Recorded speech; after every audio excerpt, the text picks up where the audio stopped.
in a land synonymous with ancient mysteries and timeless wonder, where the treasures of antiquity reveal glimpses of a glorious past. It is here, at the crossroads of biblical history and an extraordinary civilization, that one story still captivates the human imagination as perhaps no other ever told. It is the story and the mystery of the Exodus. The Exodus story is very important for a number of reasons. It's a story of liberation from bondage. It's a story of victory over oppressors. It's a story of how one individual can make a tremendous difference. I think it's right at the roots of our ethical system, if not our religious system. The Exodus in Jewish tradition, it's that which defines Israel as a people. God brought them out, made them his own, entered into a covenant relationship with them on Mount Sinai.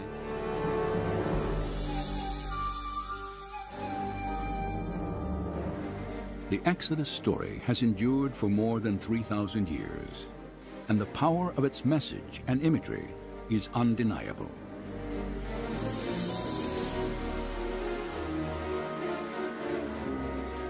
Yet, despite the religious and cultural significance of the Old Testament narrative, doubts about its authenticity have long existed. Scholars generally have rejected the historicity of the Exodus account, and this is because of this lack of direct evidence outside the Bible that would substantiate these events. And this is why you have, in scholarly circles, great skepticism about whether we can ever establish firmly a root of the Exodus, or even that there was an Exodus. The skepticism of the archaeological community has triggered many questions about the biblical narrative.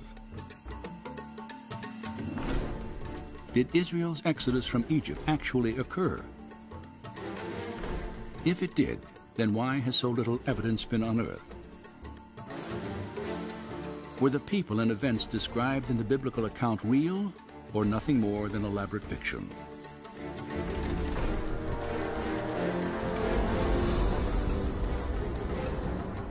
During the next hour, we will travel from the Nile Delta to the depths of the Red Sea to investigate these questions in the light of new evidence and discovery.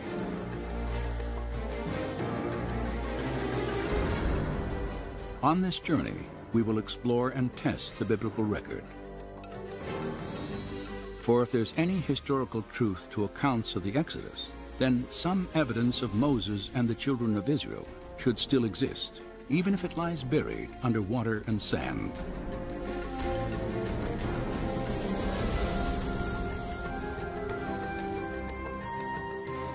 Join us now as we probe ancient mysteries to examine the Exodus story against the testimony of science, history, and archaeology.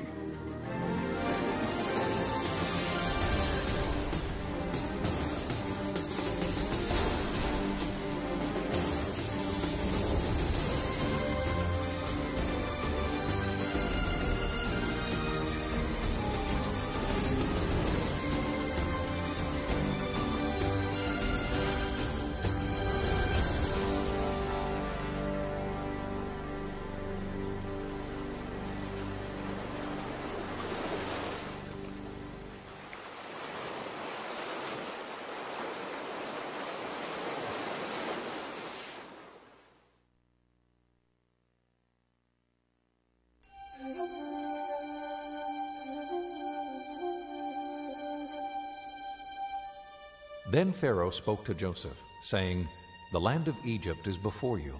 Have your father and brothers dwell in the best of the land. Let them dwell in the land of Goshen."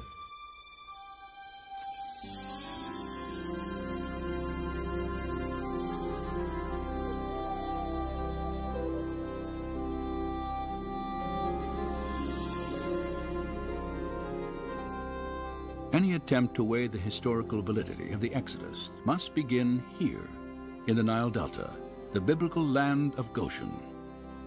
For according to the Scriptures, This is where Israel first settled in Egypt.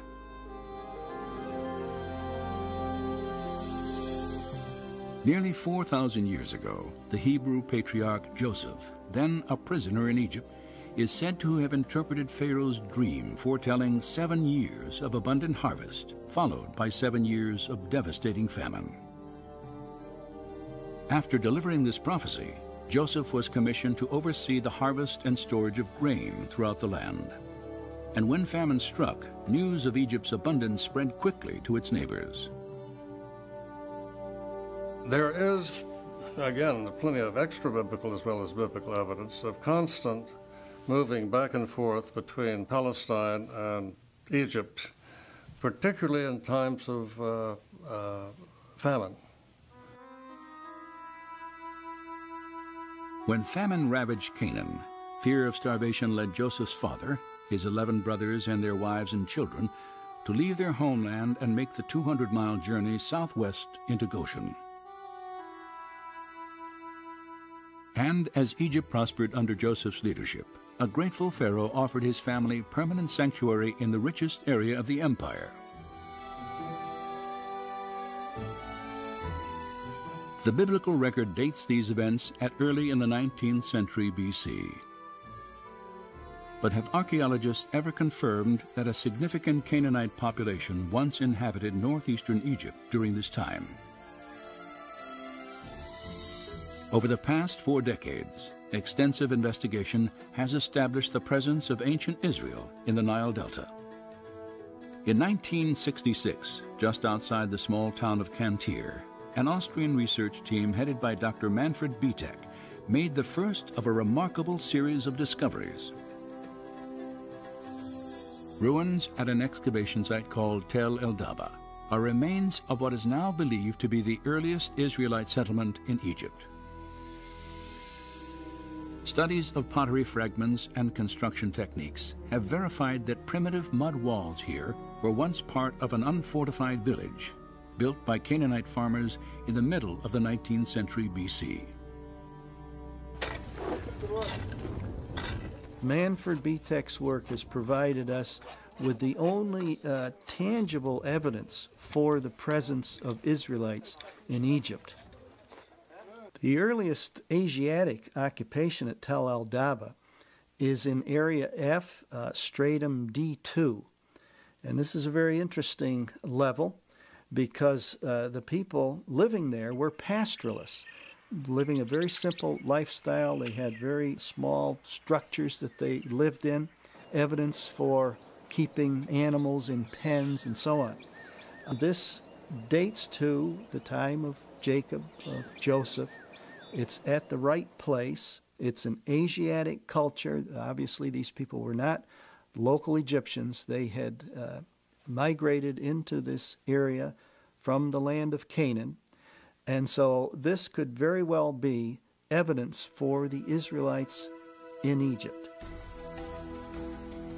While excavating in these cornfields, Manfred Bietek's team made another intriguing find. In a plot of land, later identified as Area F, they uncovered the ruins of a village. In this small village there in Stratum D2, dating to the time of Joseph, all the remains are Asiatic in nature. The material culture there is Asiatic, nothing is Egyptian. A map of the excavation site confirms its distinctly Israelite origins. And there was one house in particular which was larger than the other houses. And it was laid out in kind of a horseshoe fashion around a central courtyard. And then around this rather large structure were smaller structures. And this perhaps may be the very first house built using this design. Archaeologists immediately recognized that the design of this horseshoe-shaped dwelling was identical to structures built in Israel centuries later. It was a prototype of Hebrew architecture constructed near the time Joseph was believed to have lived in Egypt.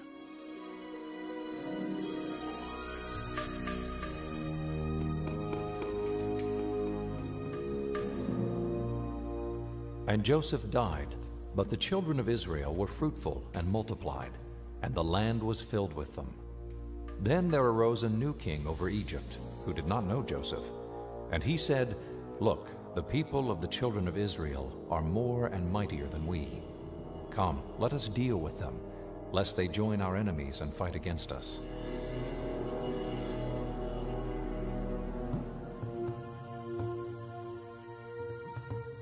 The scriptures tell us that following Joseph's death, Pharaoh drove the Israelite population into slavery. Several archaeological discoveries have also confirmed this aspect of the biblical account.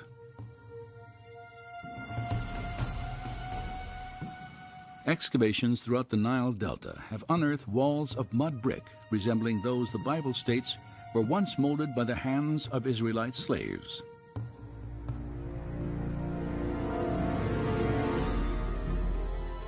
This practice was vividly illustrated in an 18th dynasty tomb painting depicting foreign slaves making bricks from mud and straw. An inscription on the mural echoes the slave master's dreaded warning. "The rod is in my hand. Be not idle."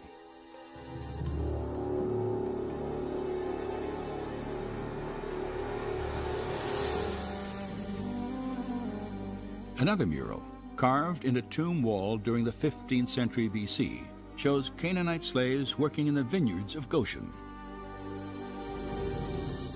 And fragments of the Brooklyn Papyrus, dating back more than 3,700 years, report the transfer of domestic slaves from one Egyptian owner to another. Each slave was listed by name. More than half the names noted were characteristically Hebrew.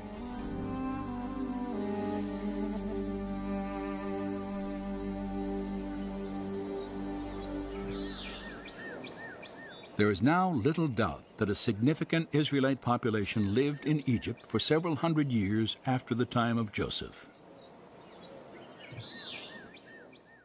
Yet if biblical accounts of the Exodus are historically viable, then there should also be evidence of Israel's arrival in Canaan, the Promised Land, sometime between the 14th and 12th centuries BC. Such evidence does exist.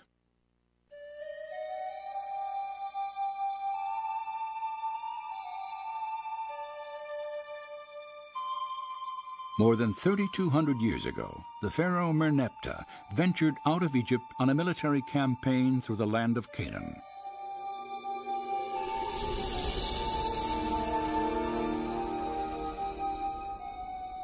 Later, in a poem proclaiming his victories, he boasted that Israel is laid waste. This inscription dates from about 1210 BC and establishes that the Israelites had arrived and settled in Canaan well before Merneptah's conquest at the end of the 13th century.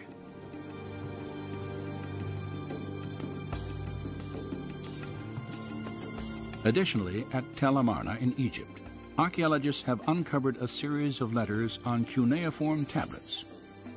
Many were authored by Canaanite rulers early in the 14th century BC. These letters contain desperate pleas to the Egyptian pharaoh Akhenaten for military assistance to defend Canaan from nomadic invaders. One of them warns that if Pharaoh does not act, all Canaan will be lost. The invaders were identified by the name Apiru. And this is kind of a generic term for stateless individuals, people who weren't connected with any particular urban center. And so the Israelites undoubtedly would have been referred to as either Apiru or Asiatics by the Egyptians. I do think that the term Apiru is the origin of the term Hebrew. If the name Apiru referred to the Hebrew people, then the Tel Amarna inscriptions provide strong evidence for the presence of Israel in Canaan. They also suggest Israel may have entered the country earlier than scholars had previously thought, at the beginning of the 14th century BC. Recent excavations of the Canaanite city of Hatzor could also support a 14th century Israelite invasion. Evidence has been uncovered that the city was destroyed at least twice during the period described in the biblical books of Joshua and Judges. Scattered among the remains of a large palace were Egyptian and Canaanite idols, their heads and hands intentionally chiseled off. Archaeologist Amnon Ben-Tor has concluded by process of elimination that the invading Israelites must have ravaged Hatzor, for neither the Egyptians nor the indigenous Canaanites would have purposely destroyed their own gods. So we should expect to find evidence in Canaan for the conquest. And when we examine some of the places that are named in the book of Joshua, we do indeed find archaeological evidence to back up the biblical account. If archaeological evidence shows that Israel appeared in the Promised Land between 1400 and 1200 BC, and if it also documents a Hebrew population in the Nile Delta for centuries before these dates, then one conclusion follows. The Israelites must have migrated from Egypt into Canaan, and an exodus actually occurred.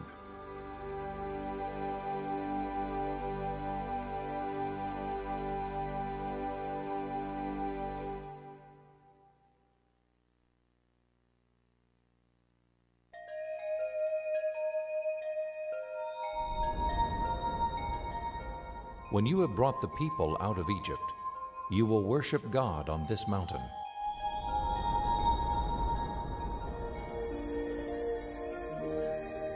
If an exodus took place, then a new question arises. What path did the children of Israel follow in their flight from Egypt? Any attempt to test the biblical record must focus along the route that the Bible itself specifies.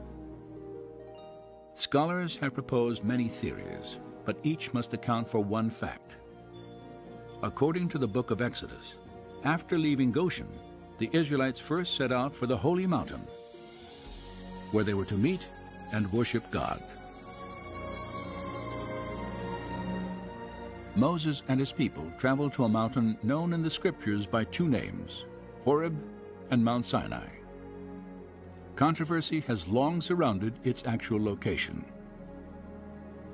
If you read the literature on the identification of Mount Sinai, you'll probably find 15 or 20 mountains which have been named by scholars, with scholarly arguments as to why this rather than that is Mount Sinai. It's chaos of critical conflict. Of the many sites proposed for the mountain, the most well-known stands in the southern tip of the Sinai Peninsula.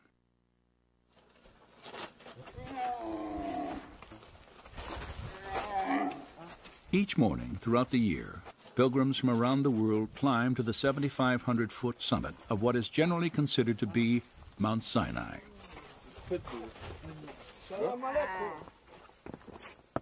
Few who walk these well-worn steps realize exactly how this mountain was first identified as the place where the Israelites encountered God. In the 3rd century CE, you have the rise of the Christian monastic movement, Christian ascetics going off in the desert to get alone with God, following very consciously the patterns of Moses and Elijah. And some of the Christian ascetics in Egypt moved into the Sinai Peninsula. That was their new area for the desert, the new area in which they would seek God, get alone with God. No civilization there, hardly any cities or villages except along the coast. And for them, they had engaged in an exodus from Egypt. They came out of Egypt, lived in the Sinai Peninsula, and this was their holy land. They read the biblical text with an allegorical approach. They see symbols and images of things everywhere. And then you looked around, the large mountains there, Jebel Musa and some other, and it looks a lot like what probably Mount Sinai might have looked like. So already, probably by 350, it seems that some of these monks developed the tradition of identifying Jebel Musa, Jebel Katrina, one of these other mountains in the Sinai Peninsula with the mountain on which Moses himself had actually ascended. By early in the 4th century AD, Christian pilgrimages to this mountain had become commonplace. And today, a chapel and a monastery stand at the base of this traditional site of Mount Sinai. Since 1956, archaeological teams have searched for evidence that Moses and the Israelites once camped here for nearly a year after their flight from Egypt. Well, the Department of Antiquities brought together bands of archaeologists, both Israeli and non-Israeli, to try to do the most comprehensive survey imaginable, because they knew that Sinai was going back to Egypt. So there was intense surface exploration, and when we go to Sinai, we can't find anything. It is tabula rasa so far as the period of Moses is concerned. It was empty. When it was under Israeli control, they found nothing really which would suggest Israelite interest in that area. Out of over 8,000 inscriptions from the southern half of the Sinai Peninsula, only a handful are Hebrew Aramaic, hardly any. And so the tradition of identifying one of the mountains in the Sinai Peninsula with the Mountain of Moses was a Christian invention, purely a Christian invention, without any Jewish precedence whatsoever. No Jews were ever interested in the Sinai Peninsula with any respect, anyway, to Moses. Does the lack of Hebrew tradition and archaeological evidence discredit the biblical record, as many skeptics have argued? Or does it indicate that Mount Sinai stands somewhere other than the Sinai Peninsula? On this second question, the Bible appears to speak quite clearly.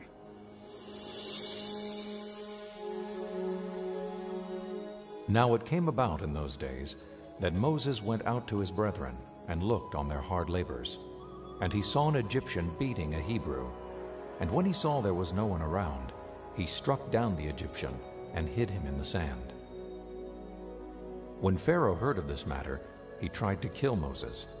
But Moses fled from the presence of Pharaoh and settled in the land of Midian.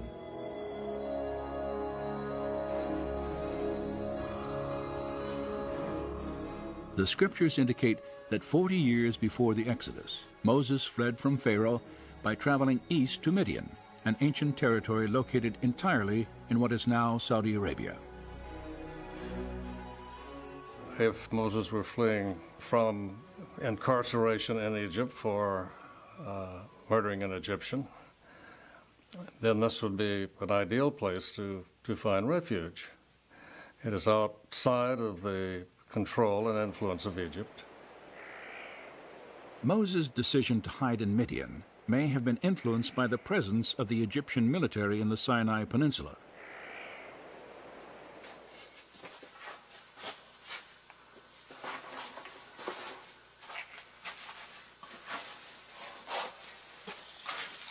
"3,500 years ago, Pharaoh's soldiers supervised the construction and operation of copper and turquoise mines throughout the southern Sinai. Inscriptions on their walls and the surrounding ruins of ancient temples still provide graphic evidence of Egypt's presence here during the years of Moses' exile. It is doubtful that, as a fugitive, Moses would have lived or traveled anywhere in the South Sinai with an army committed to his capture close at hand. The prospects of sanctuary in Midian, however, were far greater.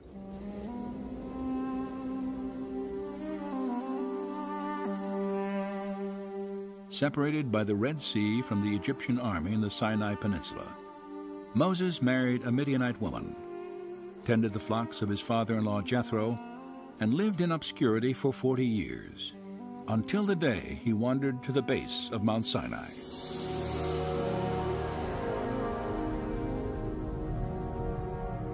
There, God spoke through a burning bush and revealed his plan to free Israel from bondage. Given the biblical record, some believe that Mount Sinai must be in Midian. But is there any other evidence to support this theory? Several Jewish documents, some written 600 years before Christian traditions, locate the Mountain of God in Midianite territory.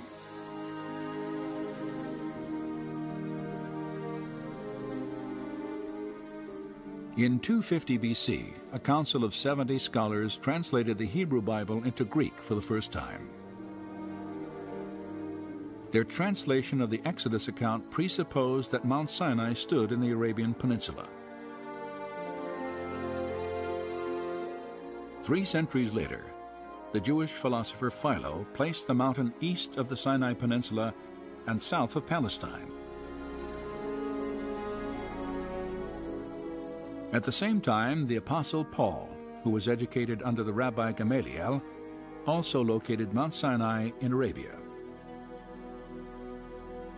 So Paul and Philo, when they use the word Arabia, they're not thinking of the Sinai Peninsula. Once again, I think that point needs to be emphasized very clearly. The terminology, Arabia, in the first century, Greek geographers usually have in mind the Arabian Peninsula. That's how that term is used. Perhaps the most specific description of Mount Sinai's location can be traced to the first-century historian Josephus, who wrote, "It was the highest of mountains, near the city of Madian."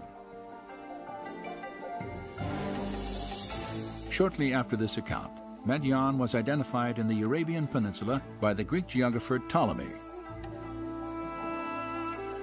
And 1900 years later, archaeologists excavated this city that, according to ancient records, had once stood near Mount Sinai.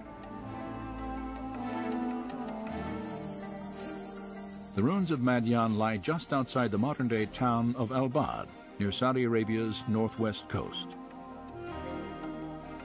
Josephus and other texts seem to be fairly clear in Jewish tradition in locating Mount Sinai somewhere in the region around the city of Madian. So the notion that Mount Sinai is not in the Sinai Peninsula is something that many scholars have argued for years. And the notion that Sinai should be placed in northwest Arabia specifically, I would say probably in continental scholarship, in other words, German and French scholars, it might even be safe to say it's the dominant idea. I think there's an increasing opinion that Mount Sinai is to be found in northwestern Arabia. If there is historical evidence to support the location of Mount Sinai in Arabia, is there any specific mountain in this region that fits the biblical description? 15 miles east of the Saudi Arabian town of El-Bad, such a mountain may well stand. It is called Jebel Alaz. I have been always interested in archaeological finds that could confirm the truth of the Bible. I felt then I want to come in here to Saudi Arabia and see it for myself. I want to be able to say, I have seen this place. In 1996, Vivica Pontien entered Saudi Arabia on a work permit. During the following year, she made several trips to Jebel Alaz. It was very difficult to find the mountain. I think I had been there for 7 months before I came to the mountain the first time. We went around looking for it in the desert. I did 5 long day trips at 5 different occasions, just looking and looking for this place. Throughout her search, Pontien encountered a strong local tradition that Moses had once lived in Arabia. It seems to be a tradition among the locals there that this mountain range is called Jebel Musa. They call it that, and many places have the name of Moses, like there are wells near there that they call Ajin Musa or Bir Musa, which means the well of Moses. When Pontien finally reached Jebel Alaz, her attention was drawn to specific features of the mountain that resembled the biblical description. Most prominent was a jagged peak, more than 8,000 feet in elevation, and blackened as if scorched by fire. And at its base, an enormous pile of boulders, at least 15 feet high and 60 feet across. The flattened top of this structure had the appearance of being man-made, and etched into its rock faces were petroglyphs of bovine creatures, cattle and bulls.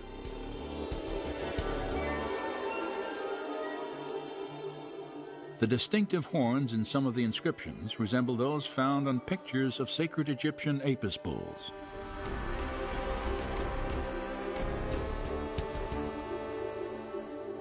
Could these stones be the remains of an Israelite altar, once built at the base of a holy mountain? Conclusive investigation is not possible at this time, for Saudi law severely limits all foreign research.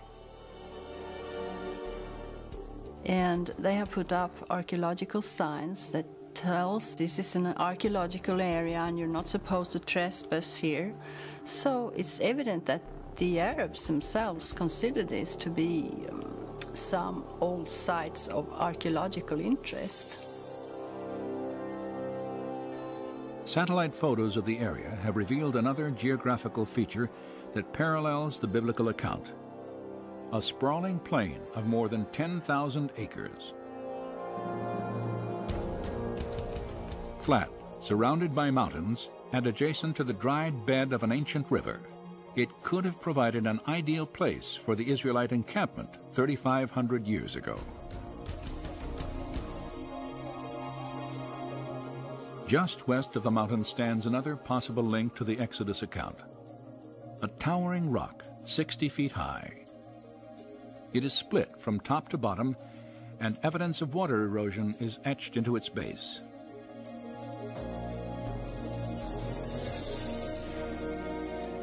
Many features of Jebel al-Lawz reflect the biblical account of Mount Sinai, and as the highest mountain in northwest Arabia, it matches ancient Jewish historical records.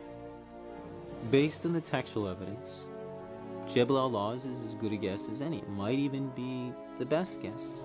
It's definitely better than anything in the Sinai Peninsula, and probably better than any other guess we have. It'd be nice to have some excavation, and that's really a desideratum. We need excavation. We need somebody who's a competent, trained archaeologist to go in, record the material carefully, submit it for dispute and debate among other scholars, because there's too many gaps in our knowledge. The intriguing similarities between Jebel al-Lawz and the biblical record may indeed stimulate new investigation here. Yet whether or not future excavations confirm this site as the actual Mountain of God, a considerable body of documentary evidence indicates that Mount Sinai is located somewhere in northwestern Arabia.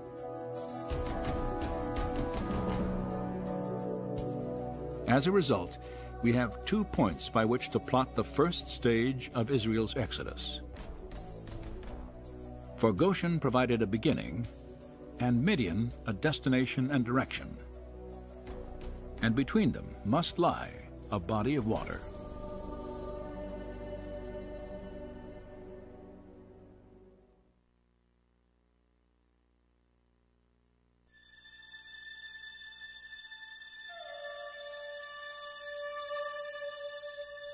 As for you, lift up your staff and stretch out your hand over the sea and divide it, and go through the midst of the sea on dry land.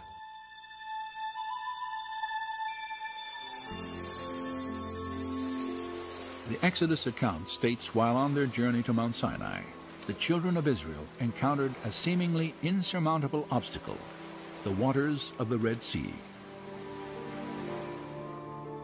Most searches for their crossing point have centered on 5 sites that straddle the eastern border of Egypt, as defined in ancient times. 3 of these sites are inland saltwater lakes: Manzala to the north, Timsah, and the Great Bitter Lake. Another location, the dry bed that was once Lake Bala, has also been considered. The 5th possibility is on the northern end of the Gulf of Suez, at a beach whimsically named on tourist maps as Pharaoh's Bath. 3,500 years ago, each of these bodies of water would have been relatively shallow, ranging in depths from about 3 to 50 feet. Not surprisingly, naturalistic explanations for the Israelites' crossing are common here, including a receding tide or strong wind, that could have lowered water levels enough to allow for passage on foot.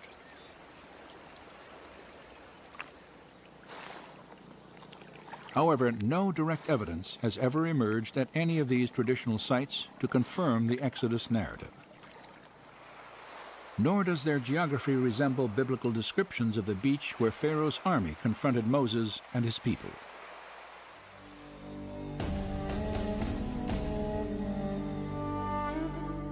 For Pharaoh will say of the sons of Israel, "They are wandering aimlessly in the land. The wilderness has shut them in." As Israel approached the Red Sea, Pharaoh received news that they had wandered into a dense wilderness of mountains and canyons. In contrast to the biblical account, the terrain near the lakes and gulf on what was then the eastern border of Egypt is predominantly flat, wide-open expanses of desert. And when Pharaoh drew near, the children of Israel cried out to Moses, "Is it because there were no graves in Egypt you have taken us away to die in the wilderness? Why have you so dealt with us to bring us up out of Egypt?" The Bible states that immediately prior to crossing the Red Sea, the children of Israel were gathered on a beach somewhere outside the borders of Egypt.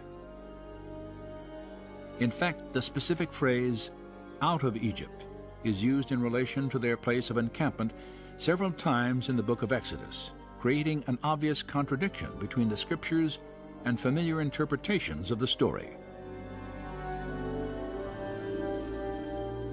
For if traveling west to east, the Hebrews were trapped on the shore at any of the traditional crossing sites, they would still have been clearly within the borders of Egypt when God parted the waters.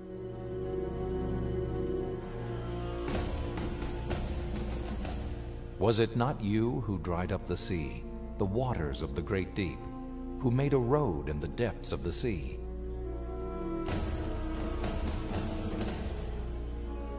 Popular theories that claim the Israelites walked through a shallow lake or marsh of reeds also contradict descriptions in the biblical record. The Hebrew writers refer to the Exodus crossing point as a great deep, the mighty waters, and the depths of the sea.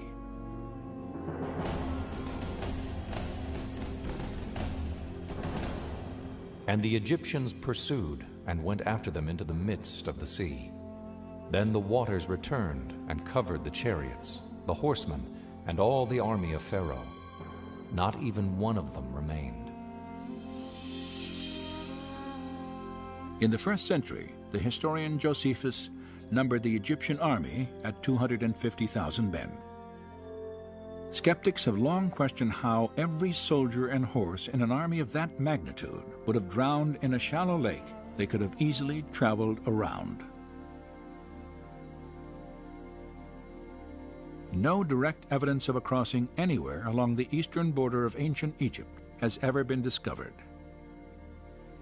As a result, accounts of the Exodus are often dismissed as fiction or legend. However, this absence of evidence could again indicate that archaeologists have been looking in the wrong places. For if the biblical descriptions are accurate, then the Red Sea of Moses and the Israelites may be located somewhere other than the lakes and gulf that separate Egypt from the Sinai Peninsula.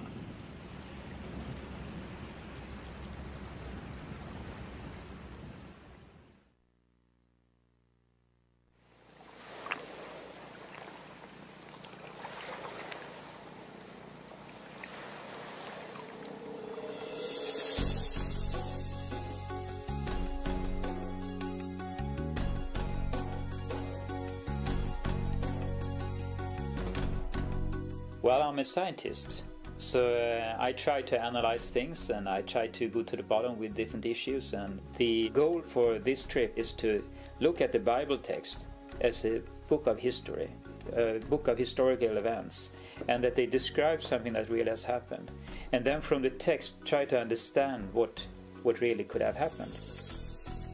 In the spring of 2000, Dr. Leonard Moeller took part in an expedition through Egypt and the Sinai Peninsula. Moller is a medical research scientist at the Karolinska Institute in Stockholm, Sweden. He is also trained in the field of marine biology.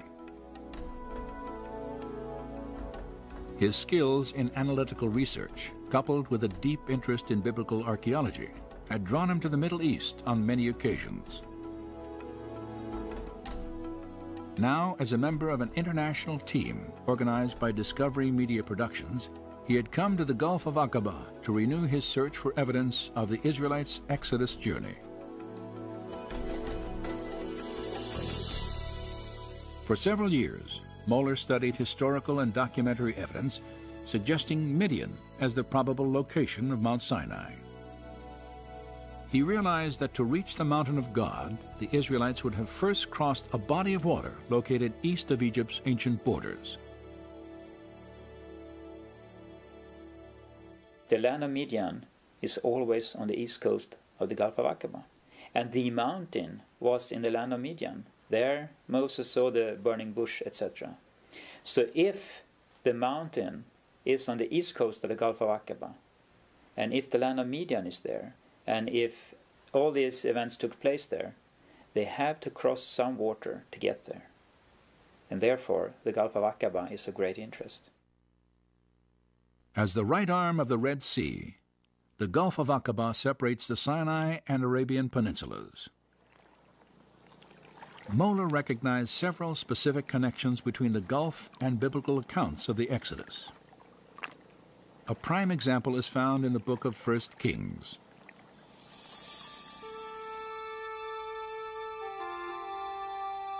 In approximately 950 BC, King Solomon is said to have built his navy at Etzion-Geber, near Elath, an ancient city on the northern coast of the Gulf of Aqaba. According to the Hebrew text, this gulf where Solomon's ships were harbored was called Yam Suf. Most likely we talk about the Red Sea as the Gulf of Aqaba.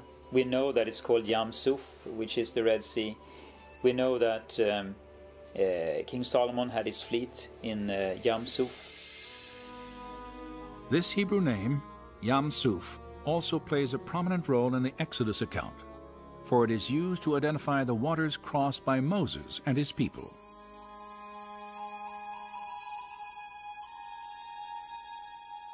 The geography of the Gulf of Aqaba also resembles biblical descriptions of the Yam Suf God once parted for Israel.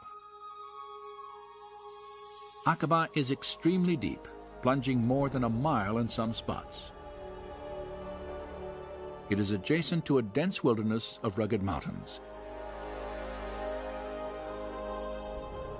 And it is located clearly outside the borders of Egypt, as recognized during the time of Moses. These similarities to the scriptures have led Leonard Moller and others to theorize that the Gulf of Aqaba is the Red Sea of the Exodus story. And if they are correct, then two distinct possibilities for a crossing point exist. The first is located on the bottom of the Sinai Peninsula, at the Straits of Tiran. This channel, 5 miles across, is one of the most popular recreation areas on Earth, as spectacular reefs and marine life attract divers from throughout the world. But the topography of the seafloor here would have made an Israelite crossing highly unlikely. For less than a mile offshore, a subterranean canyon plunges nearly 1,000 feet at a grade so steep, passage on foot across jagged coral beds would have been virtually impossible, even if the waters were miraculously removed.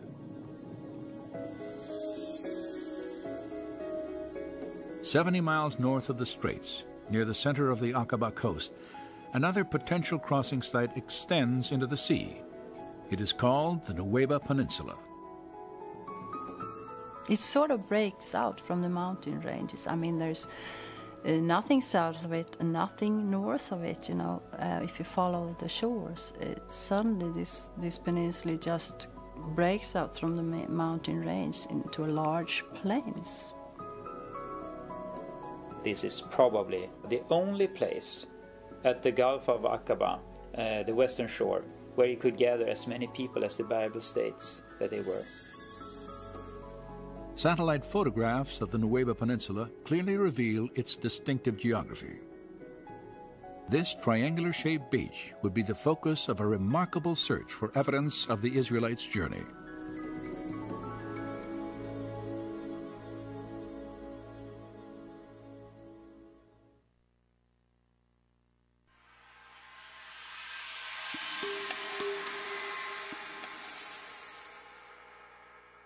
When Pharaoh let the people go, God did not lead them on the road through the Philistine country. For he said, if they face war, they might change their minds and return to Egypt.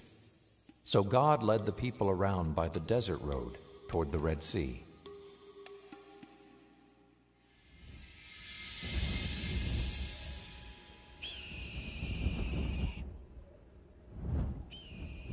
If the Israelites traveled from Goshen to the Aqaba coast, then the biblical description of their route to freedom is very specific. They walked a road through the Sinai Desert in the direction of the Red Sea. During the time of the Exodus, 3 main roads existed in the Sinai. The way of the Philistines traced the Mediterranean coast past a series of Egyptian military outposts. Understandably, the Israelites did not follow this path. The way of Shur, an inland trail, terminated not on the shores of Yam Suf, but in the vast desert of southern Canaan. Only the southernmost road, a trade route that stretched from Egypt to the top of the Red Sea and then on to Midian, matched the biblical description. It's a route that runs through more or less central Sinai, from the Egyptian cities which are in the Nile Delta, and then on down to northwestern Arabia. This is a period when the incense route was beginning to develop. So we do have evidence of travel back and forth between Egypt and what we would call Midian. Located above the peninsula's rugged mountain ranges, this trade route was well suited for travel, as its flat, hard-packed terrain made long journeys on foot manageable and commonplace. When Moses fled from Pharaoh after killing an Egyptian slave master, he would have followed this route to sanctuary in ancient Midian. Then, 40 years later, he led his people out of Egypt over this same desert road again.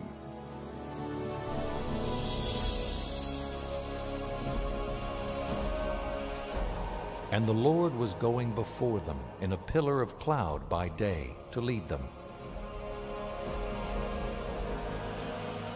and in a pillar of fire by night to give them light, that they might travel by day and night. The Swedish Bible says clearly that they were traveling both day and night, and at night they had this pillar of fire leading them and enlightening them, and at day it was this cloud that I guess also overshadowed them because of the heat of the day, so they could travel both day and night. By walking through the desert during the cooler hours of the early morning and night, the Israelites could have crossed the Sinai in approximately 3 weeks, the time allowed by the biblical record. The scriptures imply they had a significant head start on the Egyptian army, for many days passed before Pharaoh decided to bring Israel back into captivity.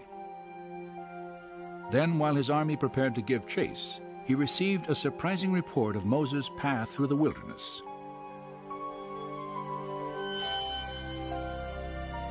Now the Lord spoke to Moses, saying, Tell the sons of Israel to turn back and camp before Pi-hahiroth, between Migdol and the sea.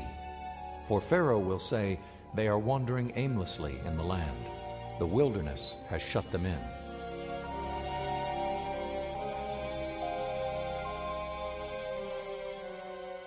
And it says in the scripture that they turned, and that could be interpreted in different ways, but our understanding is that they turned southwards, and Pharaoh then was so certain about that they were trapped within the peninsula. This satellite photograph defines the Israelites' unexpected change of course.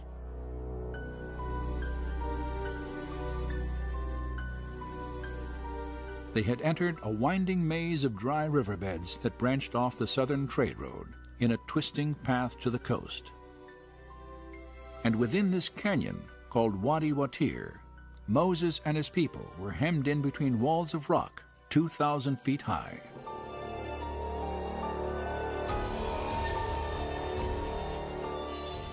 Once you're into this wadi, you can't turn either left or right. You have to go, just follow it all the way.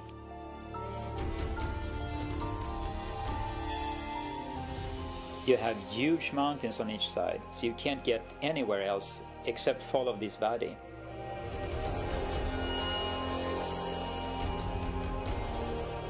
You can see the mountains are high and they're coming closer and closer, and the road is going, you know, how do you say, back and forth between those mountains.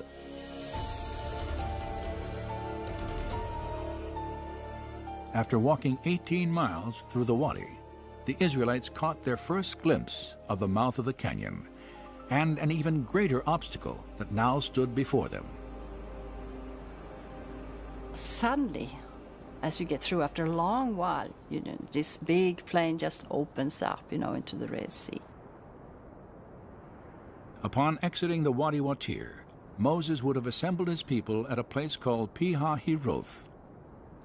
Though its location remains controversial, the meaning of this Hebrew name may point to the site of the Israelites' encampment. For the word Pi-hahiroth translates mouth of the gorges, a perfect description of this beach formed by sand and rock washed through the canyon by seasonal rainfall. From here, according to the scriptures, Moses and his people could travel no farther.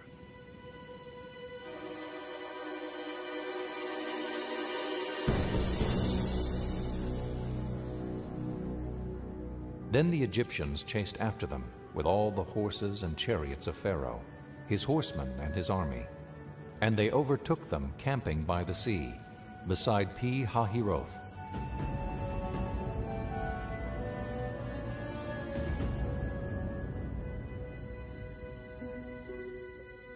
The historian Josephus provides another clue about the location of Pi-hahiroth, for his description of the Israelites' crisis matches the terrain surrounding Nuweiba Beach.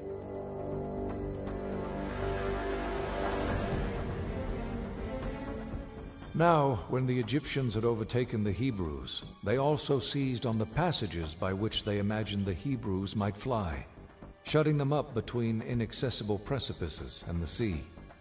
For there was on each side a ridge of mountains that terminated at the sea, which were impassable by reason of their roughness and obstructed their flight. When and if they ended up at this peninsula, then of course they would have been in a very desperate situation. And according to the Bible, Moses didn't know anything what to do. He was completely trapped. The people wanted to kill him, surrounded by mountains, the sea, and they couldn't go anywhere. At Nuweiba Beach, the Israelites were surrounded by mountains to the north and south, an ocean to the east, and the Egyptian army to the west. Hopelessly trapped, it is not difficult to understand their anguished cry to Moses, "Why did you lead us out of Egypt to die?" In response, Moses again looked to God for deliverance.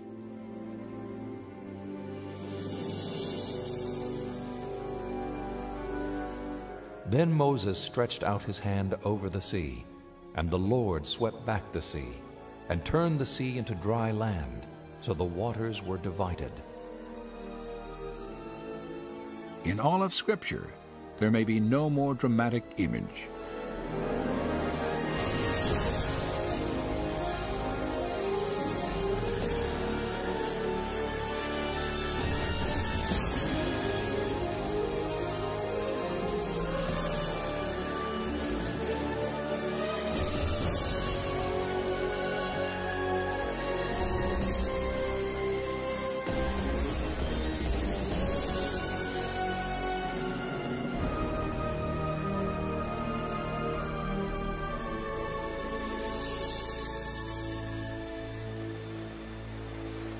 the biblical account of an ocean divided, Israel's passage to safety, and the destruction of Pharaoh's army defy naturalistic explanation. But if these events did occur, then physical evidence could still lie off the shore of the Nueva Peninsula.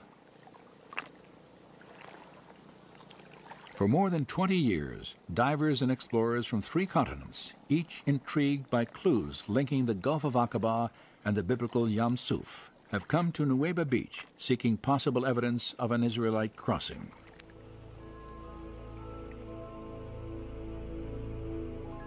Their search focused on the 600 chariots the Bible says were destroyed in the Red Sea.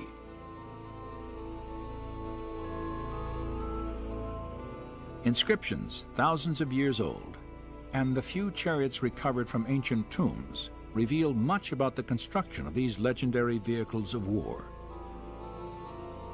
Could any of them actually be found on the seafloor off the Nuweiba Peninsula? To Nuweiba, the purpose was to verify, to document, and to establish hypotheses that this could be a link in the Exodus pathway. Based on his analysis of documentary evidence, Leonard Moeller had long suspected the Aqaba coast as the probable location of the Red Sea crossing.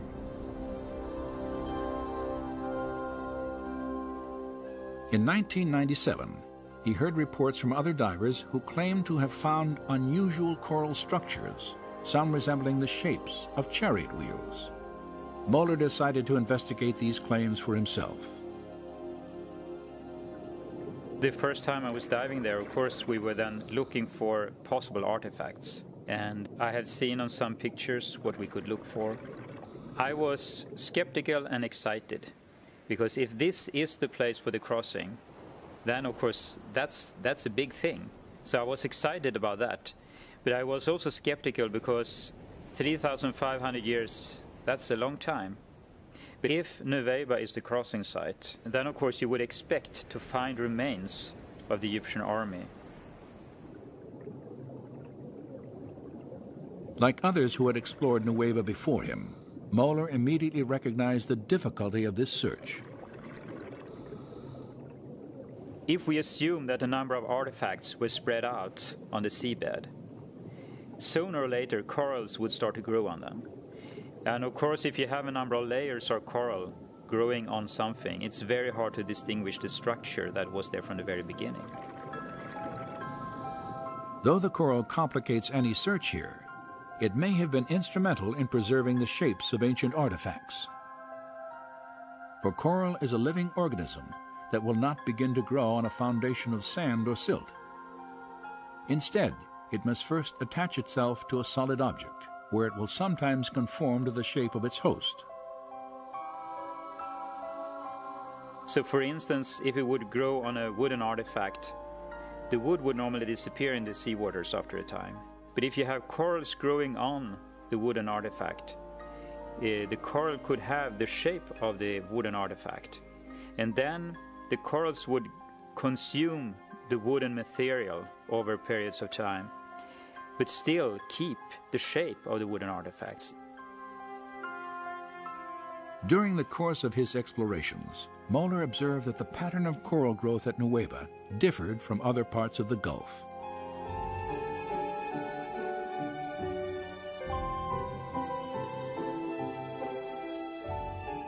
Unlike the coral at the northern and southern ends of Aqaba, which often forms large, dense reefs, some covering many acres, the formations at Nuweiba Beach are generally smaller and scattered randomly across the seafloor.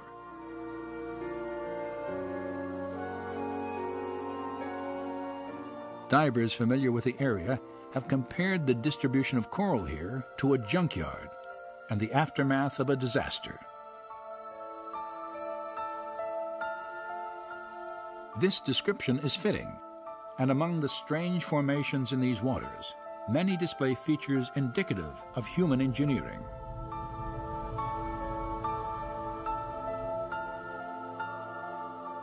When we dive and when we film at the Nuweiba location, we look for certain structures, and you try to look for 90-degree angles or circular objects wheel-like structures. So that is what you scan for, so to speak, when you dive. There are situations where you see something that looks like an axle, a hub, something that looks like a wheel, and you say to yourself, this is not a coral reef, this is a coral growth on an artifact. And that is what's different to me when I compare corals at other locations around the world. Since the earliest explorations at Nuweiba, one distinctive type of formation has often been identified on the sea floor. A slender, table-like structure, sometimes standing on end, with a coral-encrusted base, a straight shaft, and a circular top. It's a 90-degree angle, a right angle, between something that looks like an axle and the wheel. And you can see this in different varieties, and it looks very different from normal coral growth. And it is like a man-made structure with a coral growth on it.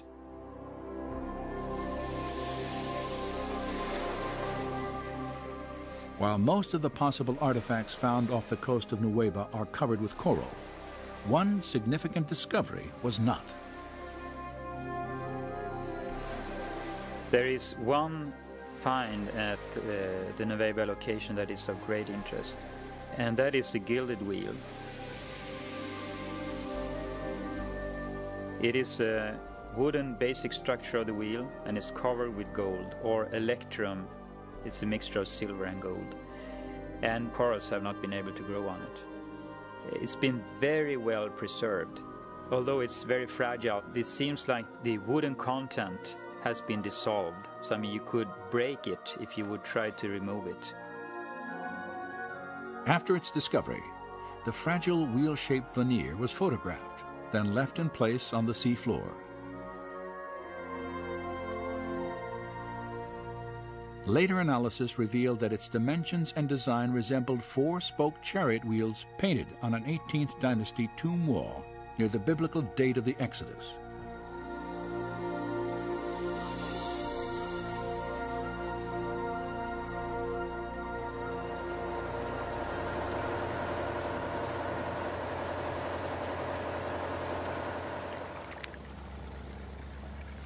After reviewing photographic evidence and making several dives of his own, Moeller concluded that a more systematic investigation of the Nuweiba seafloor was warranted. He realized that the limited diving time afforded by scuba equipment would never allow an extensive search of the area.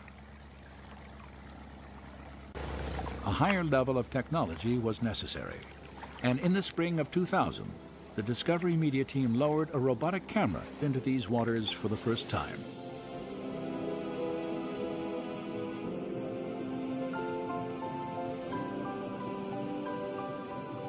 This has never been done.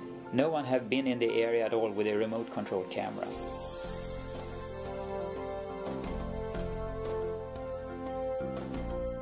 Controlled from the ship, the camera was maneuvered across the seafloor, transmitting video images for study and evaluation. We have been down to some 80-90 meters, so we can go deeper down that we can't do with ordinary diving, and we can be down as long as we like. As in his previous searches at Nuweiba, Moeller scrutinized the coral for specific shapes. We can see that because it's a 90-degree angle. You see the seabed here, there are some structures that are just a little bit above the surface of the seabed. They have a cross-like appearance, it's 90-degree angles, and there's a hole in the middle. So the hub would be here? Possibly a hub there, yeah. And the wheel would be a circle around. This would be the rim of the wheel here? Yeah. Okay. So this could be a spoke here, possibly? Yeah, possibly a spoke? Yeah. What would the diameter of that rim be? That's a good question, but we would expect it to be about 1 meter, about 3 feet wide. Okay. In diameter.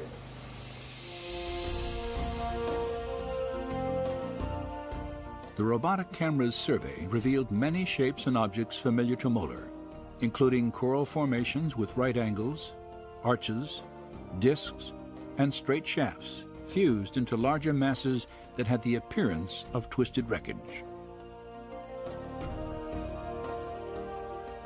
Now, when we have been able to go back and forth with a remote control camera, We can repeatedly see that these strange structures we are looking for are there, not at one place, but you see them again and again and again. And this could be the outer rim of a wheel going around like The that. abundance of these unusual coral structures was even more apparent when tapes of the expedition were carefully scrutinized during the months following the search at Nueva. Perhaps have a wheel here, standing on the seabed. When you sit and look at these films that has been taken by the remote camera, you see all these strange artifacts or coral growth on some artifacts or structures that appear repeatedly, time after time, at different locations at this spot. And you can sit there and think, well, what is this? This doesn't look like normal coral growth. And it is amazing to see that so many things and such large areas down there that are like a man-made structure.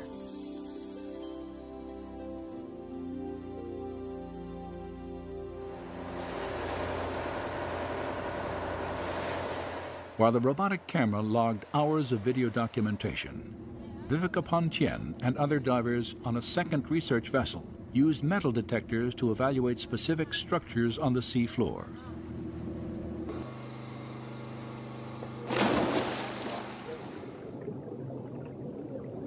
Pontien and her colleagues realized that the wheels of many Egyptian chariots were often reinforced with bronze. They hoped to find evidence of the metal encrusted in coral. A scan of this formation indicated a circular metallic pattern around its edge, perhaps evidence of the broken rim of a chariot wheel. Other coral formations examined also contained fragments of metal.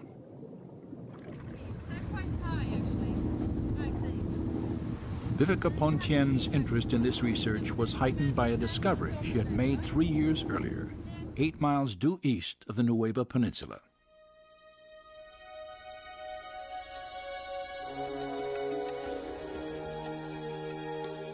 During her stay in Saudi Arabia, Pontien not only searched for Mount Sinai, she also made several dives in an attempt to document evidence of the Egyptian army on the Saudi side of the Gulf.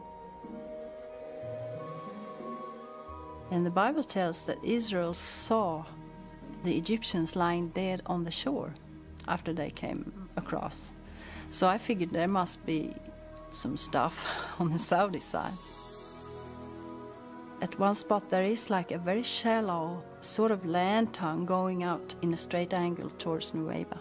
You could tell it by the shift of the color of the water. You could see how it was turquoise far out, you know.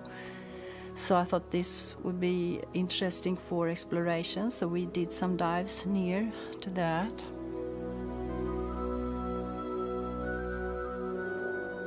The scattered, irregular coral formations on the Saudi side of Aqaba resemble those previously found off the Nueva Peninsula.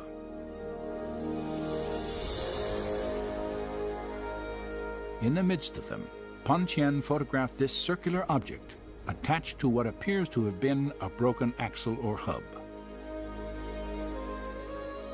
This discovery was significant for 2 reasons. Pontien had documented the coral-encrusted form of a wheel with dimensions similar to ancient Egyptian artifacts directly across from the proposed Nueva crossing site. Her find also provided independent confirmation of earlier evidence establishing wheel-like formations on both coasts of the Red Sea, in accordance with descriptions in the biblical record. And the Lord looked down on the Egyptian army, and he made the wheels of their chariots come off.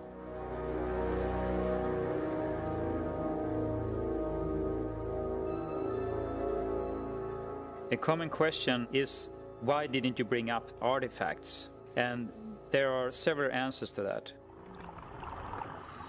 The best thing to do when you find something is just to keep it in position. Document it, but keep it in position. It's very easy to destroy anything.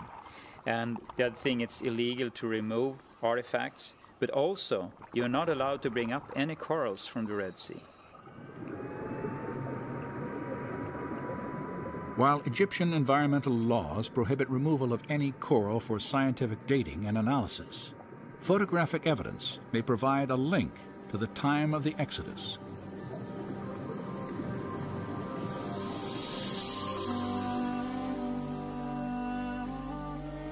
Scholars have recognized that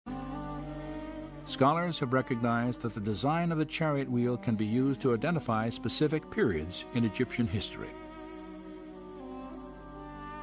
In the waters of Aqaba, it appears that remnants of 4- and 6-spoke wheels have been discovered. These designs were used simultaneously only during Egypt's 18th dynasty and no later than about 1400 BC, a time frame that coincides closely to the biblical date of the Exodus.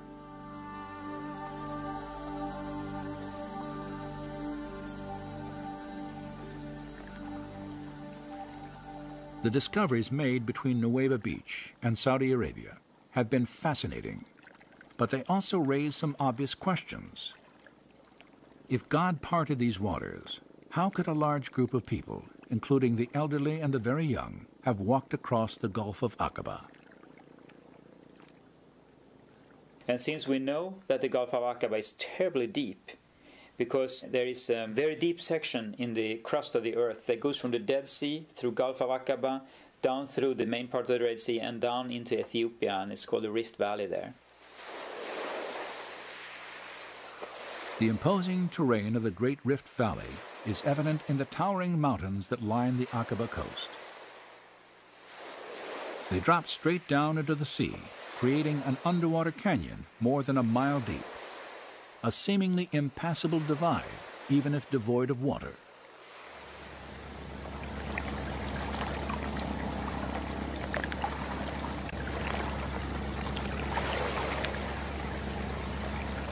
While surveying the subsurface topography of the Nuweiba crossing site, evidence was uncovered that could help explain how Israel walked from one coast to the other.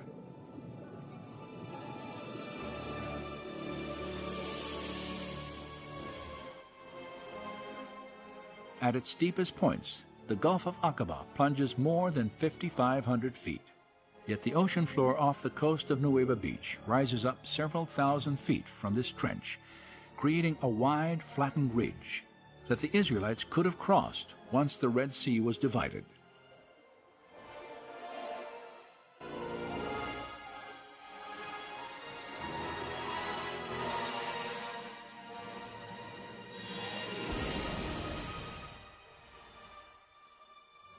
Simulated to scale in this computer animation, the view of the Gulf south of the Nuweiba Peninsula is striking.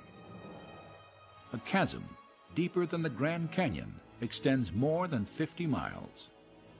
Its steep shorelines stand in sharp contrast to the shallow grade of the gently sloping ridge that extends from Nuweiba Beach to Saudi Arabia.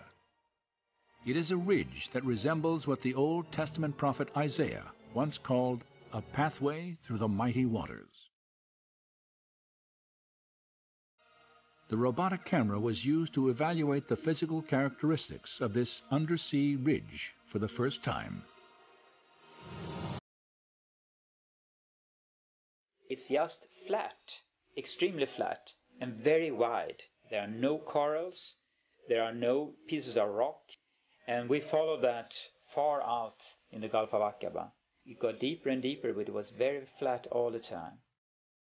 And the interesting thing is also that the material on the seabed is not mud, as it is in the Gulf of Suez or at other places. It's a thin layer of sand or silt. It is easy to walk on it if you take away the water, and there will be no limit to have an enormous amount of people there, except the water, of course, but that's not our problem. God took care of that.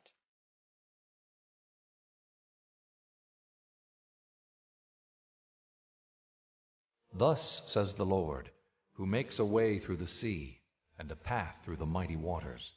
Come and see the works of God. He turned the sea into dry land, and they passed through on foot.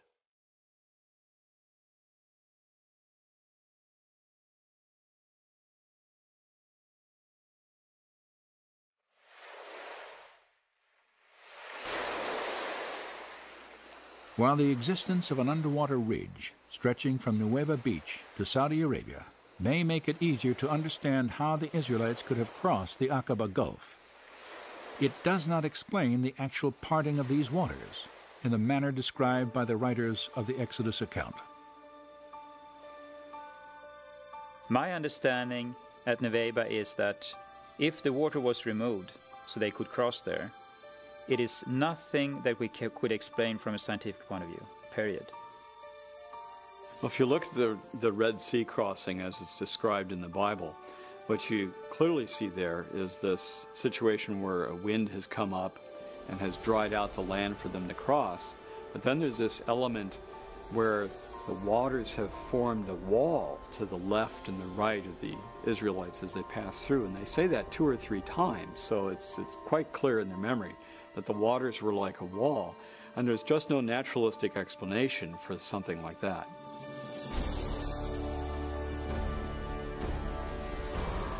For those who accept the idea that God could have divided the Red Sea by performing a miracle, the lack of naturalistic explanation poses no difficulty.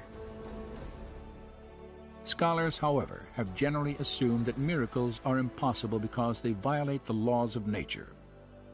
As a result, any document based on a miraculous event must be historically unreliable. This reasoning, though widespread, is not without opposition.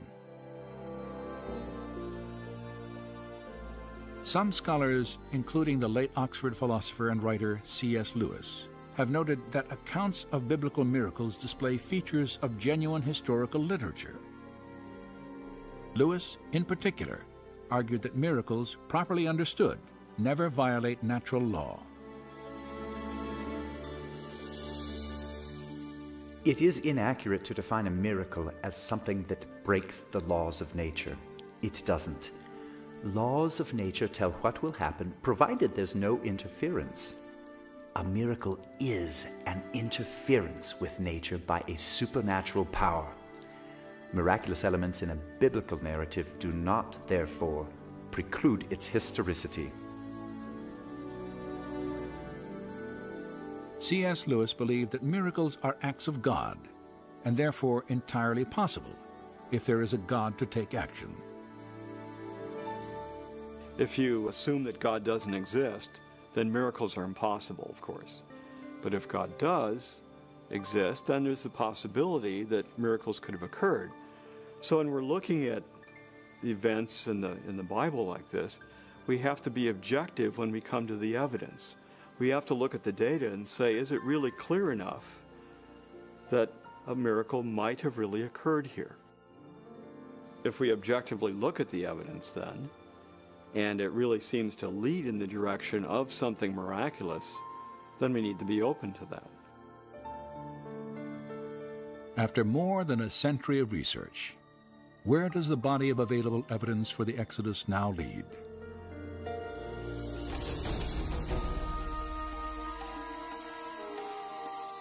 Many archaeologists have attempted to trace the path of Israel's journey to Mount Sinai. The routes they have most frequently proposed have yielded little or nothing in the way of actual confirmation.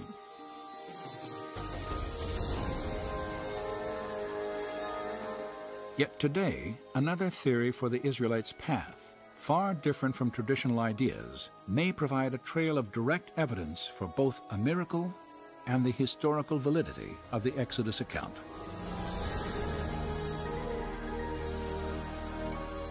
Beginning in northeastern Egypt, Egyptian records and archaeological excavations document the presence of a Hebrew slave population several centuries prior to the probable time of the Exodus.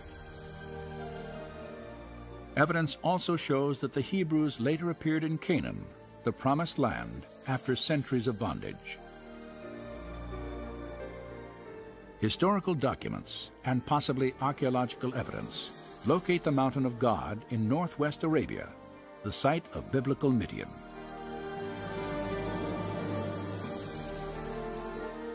And a trade route leading to Midian, intersected by a system of riverbeds terminating at the Aqaba coast, matches biblical and historical descriptions of the Israelites' path to the Red Sea.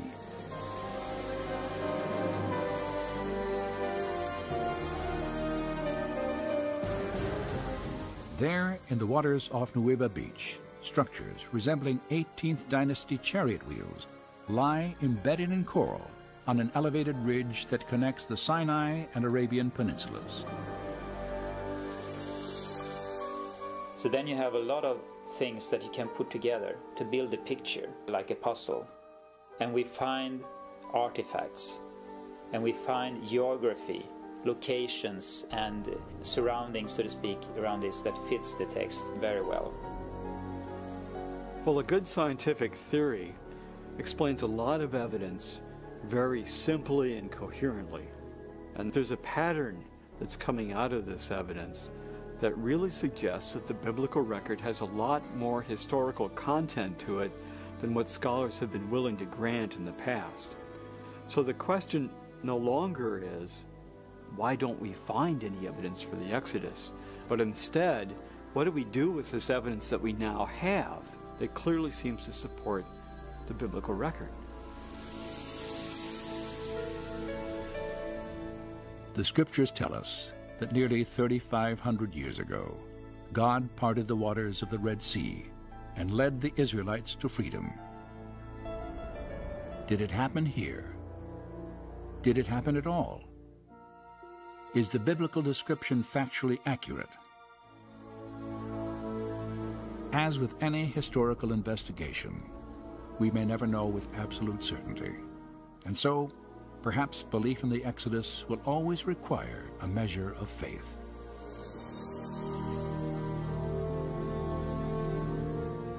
But facts and faith need not conflict, as recent discoveries suggest. For history and archaeology have now uncovered compelling reasons to reconsider the extraordinary claims of the Exodus story.